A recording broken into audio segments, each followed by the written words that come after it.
Bonjour Baptiste, bonjour Laurent. Bonjour Armand. Vous êtes aujourd'hui dans une tenue très particulière. Pourquoi?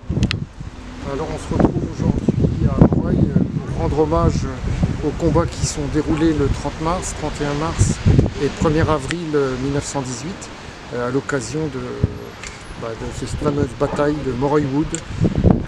On se retrouve aujourd'hui avec Baptiste. On va essayer de rendre hommage sur ce monument ainsi qu'au monument situé au carrefour de Amiens, Roy et Moreuil-des-Moines.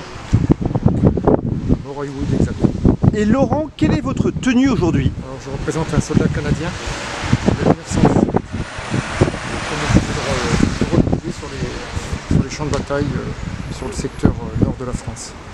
Et tandis que vous, Baptiste, vous avez la tenue d'un soldat français pendant la Première Guerre mondiale. C'est ça, donc au 128e régiment d'infanterie en 1916 et 17. Et on est d'accord, porter ces deux tenues aujourd'hui, c'est une manière de rendre hommage à tous ces combattants. Hein. Le port de l'uniforme n'est pas là c'est pas un port récréatif si on veut. C'est avant tout pédagogique et mémoriel, tout simplement. Vous avez 17 ans, Baptiste, et ce devoir de mémoire, vous en êtes soucieux depuis longtemps? Oui, depuis le CE1. Moi, je m'intéresse tout simplement à cette guerre, notamment par les traces qu'on peut encore en retrouver dans les bois, etc. Et donc ça se concrétise aujourd'hui. Merci beaucoup. Et vous, Laurent, on est d'accord aujourd'hui, c'est aussi ces tenues que vous portez, c'est le symbole de cette union très forte qui unit nos deux pays. Hein. Tout à fait. Il y a toujours cet esprit de devoir de mémoire avant tout.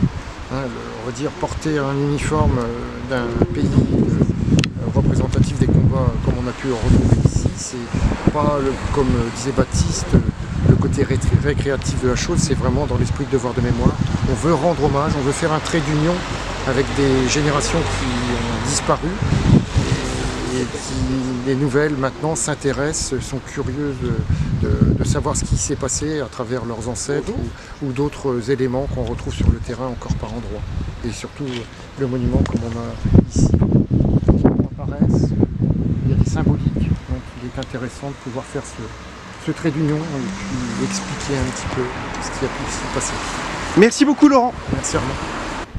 Cette offensive courageuse et victorieuse contribua à stopper définitivement l'offensive ennemie, marquant ainsi un tournant définitif suite au conflit mondial jusqu'à la victoire des Alliés le 11 mars 1918.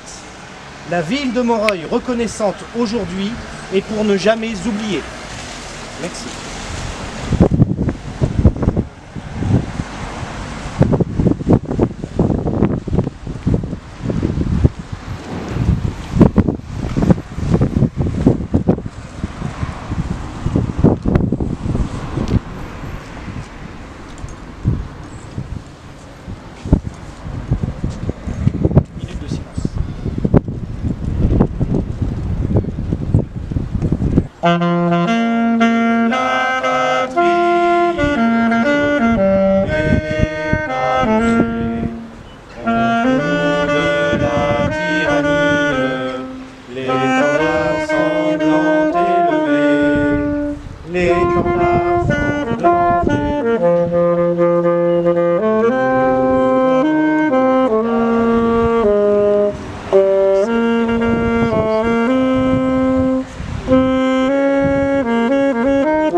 Bonjour Monsieur Lamotte. Bonjour Monsieur Prin.